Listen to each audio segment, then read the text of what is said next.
Assalamu alaikum wa rahmatullahi wa barakatuh. Welcome to another video. I'm finally walking during the day in the summer. It's a little hot, but alhamdulillah the sun is not gleaming, and it is about 6 in the evening, 6 p.m. So sun is down, going down rather. It's not down, sorry. Maghrib comes in around 7:02. Coming back from the post office, and this video is going to be about shipping. For those of you who are going to be doing any type of import and export, shipping of any sort, I'm going to explain some things to you about which services are good and around the prices that you'll pay for each, and what are the conditions of opening up an account with a shipping service and the like. So let's start off with the post office. So I was shipping with DHL. I have a business account with them, but the prices had gotten so expensive, it just wasn't, I couldn't justify the cost. Like I wouldn't be making any money basically, because I include shipping in my prices. But that's when the price was reasonable to ship. But now it's impossible to do that, so I basically had to switch back to Emirates Post, the service I used to use when I first got here. But let me tell you about Emirates Post. When you want to use Emirates Post, you have to have residency, of course. You can't use Emirates Post without residency, because when you're making a shipment, they ask for your Emirates ID, and you have an automated P.O. box registered to your name and your Emirates ID. And your Emirates ID also has to be valid. So if your Emirates ID has expired, then you won't be able to make any shipments. Maybe you can use someone else who has a valid Emirates ID to make some shipments for you if you're going to use Emirates Post. Now, Emirates Post is also expensive as well. I shipped off a pair of shoes for 500 grams, and it was 185 dirham to the United States, and that is approximately about it's like $50, almost $50. So 45, 46, something like that. So yeah, you have to factor in the cost of your garments or whatever you're shipping. It's better to ship in bulk, depending on the kind of business you're doing, of course. But I ship EMS, so it costs that much because I ship EMS. EMS is express mail service, and the reason why I have to use EMS is because if you use regular post, like first class, if you're American and you are used to using USPS, the United States Postal Service, then the cheapest route to ship something abroad is first class. But of course it has to be like under 1 pound or something like that. So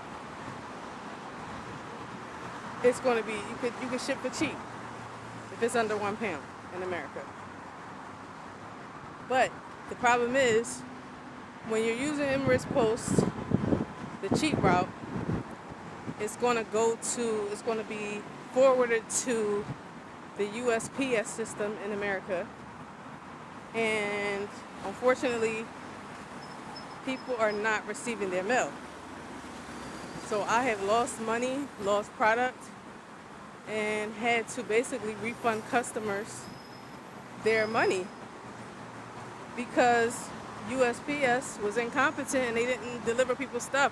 Or if they did put it at the door, someone stole it, because that's a big problem in the United States now. People are stealing packages Amazon packages, USPS packages, whatever packages, FedEx, whatever comes to the door, people are still in packages.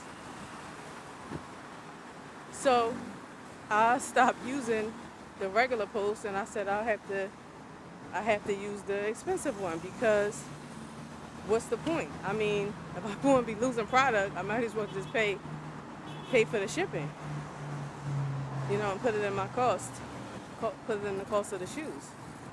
So, anyways, it depends on the weight of the shoes. My shoes have different weight depending on what style it is. If it's a sandal, if it's a boot, it depends. So the weight will fluctuate. The price will fluctuate.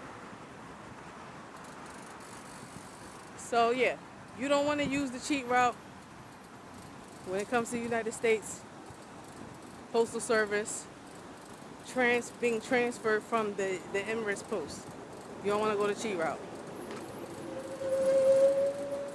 So once you get your Emirates ID and you want to ship through Emirates Post, then you just ask them about the prices, or you can go to the website to find out the different prices for the weight, the package, the length. They're going to ask you all those questions. What's the destination? What's the package size? If it's a bag or if it's a box. What else? And yeah, that's pretty much what they're going to ask you. The weight, the price is going to be dependent upon that. But yeah, EMS is express mail, and once I ran into the situation with DHL, I tried to ship off a package, and the price was astronomical. And I said, wait a minute, just last week it was only 100 and this was during when it rained. Yeah, when we had that flood. It was 140 something dirham, 139 dirham, 40 dirham, something like that. And then all of a sudden, it jumped way up. I mean, it jumped up to like almost 500 dirham. I was like, what in the world? What happened? So they had made some changes, and basically I can't. I still have my account, but unless I'm, shipping like wholesale and bulk, I can't use them for my individual orders. So anyways, DHL is good if you're shipping wholesale, you're shipping bulk. Something else you need to know, you cannot ship perfume from here without a hazmat license or certificate or whatever. And so you can't ship perfume through the postal service at all. I tried that before when I first got here, and I basically had to return the money back to the customers again. Yeah, so certain liquids you have to get hazmat certificate if you want to ship through, for example, DHL, and it's extremely expensive anyway. Even if you do get the certificate, it's extremely expensive to ship perfume from here. You are not allowed to ship gold either. So, what else? Alright, so yeah, you can open up an account with DHL if you have a business. You have to provide a business license. Same thing for FedEx, where you will pay a large fee to ship off anything through FedEx, through DHL, or through UPS. It's all expensive. Now you have some small fry companies.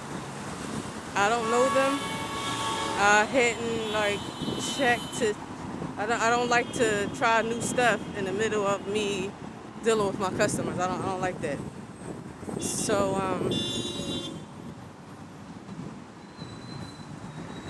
okay, what in the world is going on here? He just walked. I'm not walking. Anyway. Oh yeah, you can get a ticket for jaywalking over here too. If there's a police officer present, then you will get a ticket if they see you walking on a red light. So I where was I? Anyway, yeah, you gotta have a business license to ship. You have to register whether it's a mainland, whether it's a free zone, it doesn't matter. You have to have a business license. But the smaller companies, I really didn't have time to check what their rates are or if they're reliable. And and actually the companies, what they do is they use the bigger companies. The smaller companies are forwarding services for the bigger companies, and they get a discounted rate, and then they charge you, a fee to use their discounted rate through the service. So you're still paying more, but you won't pay as much as you would if you like go directly through DHL or FedEx or whatever. So yeah, those are things you have to consider. If you ship into the U.S. through Emirates Post, it's not reliable. Through the regular post, you have to use EMS, which is a door-to-door service, and they will get the signature of the person. And alhamdulillah, I haven't had any problems since I switched to EMS. I never used them before, actually, but I got the idea by remembering how my papers from Saudi, my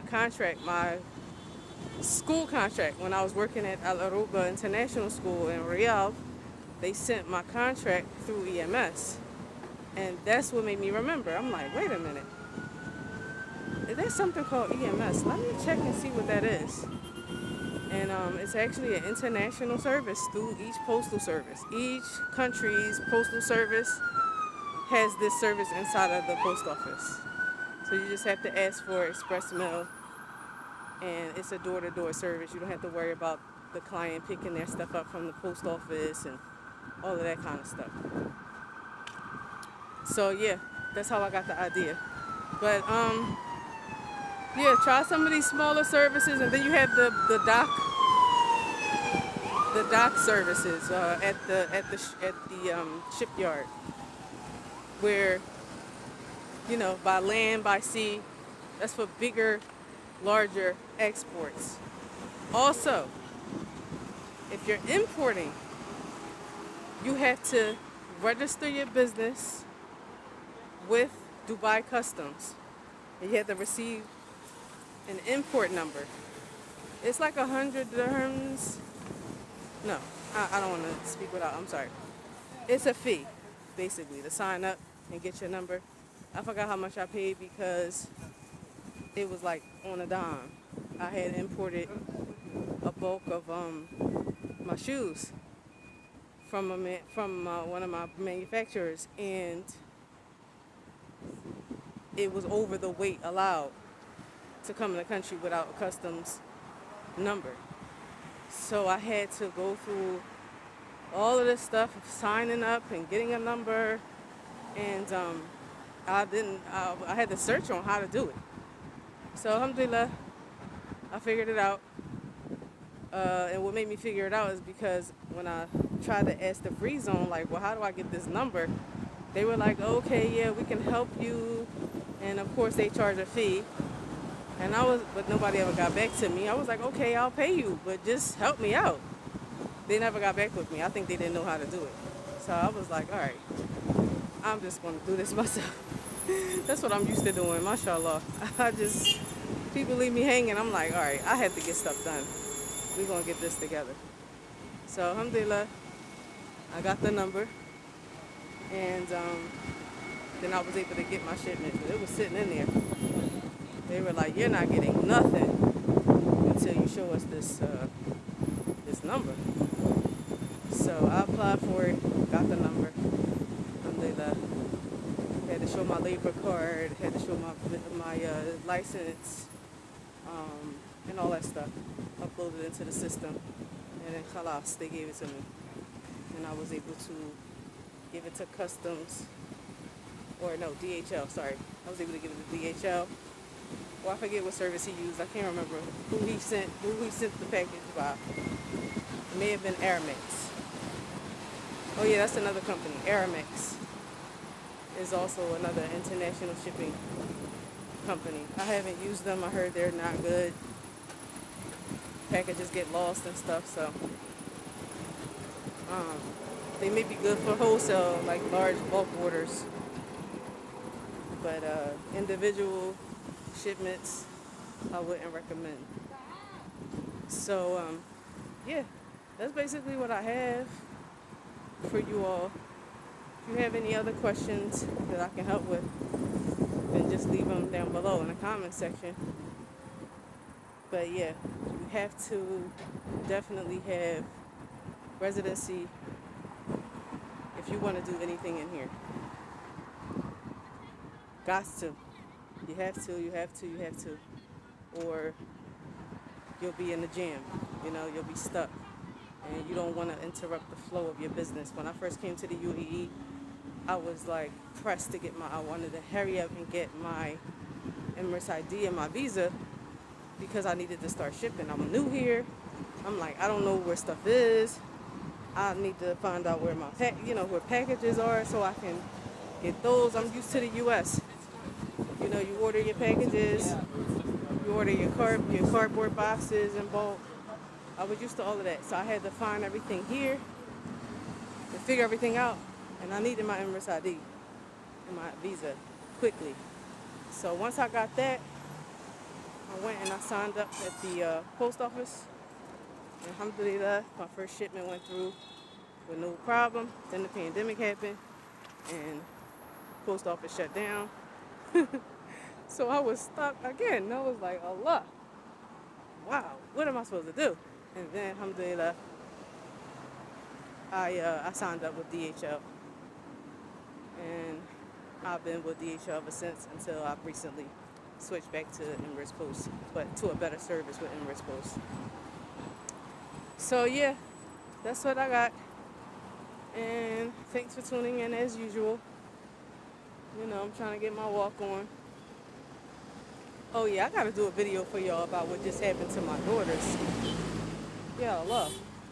Well, not necessarily just what happens to them. What goes on with the taxis or with Kareem service when you're going into a new area, the taxi drivers are very incompetent. Allah Mustaan. If you don't know your way, and if you don't speak Hindi or Urdu or whatever the driver is speaking to be able to help them out, Allah Mustaan. Just make sure you got backup, you got some assistance, someone that you know that can talk to these guys, that know where you're going, so you can help them. Because Allah Mustaan. Yeah, I got a couple of stories for y'all. Just so you could be on the lookout. Know what to look out for. And that is the end of the video. I will see you all inshallah next time. Don't forget that Hijra mandate sacrifice. Ma salama.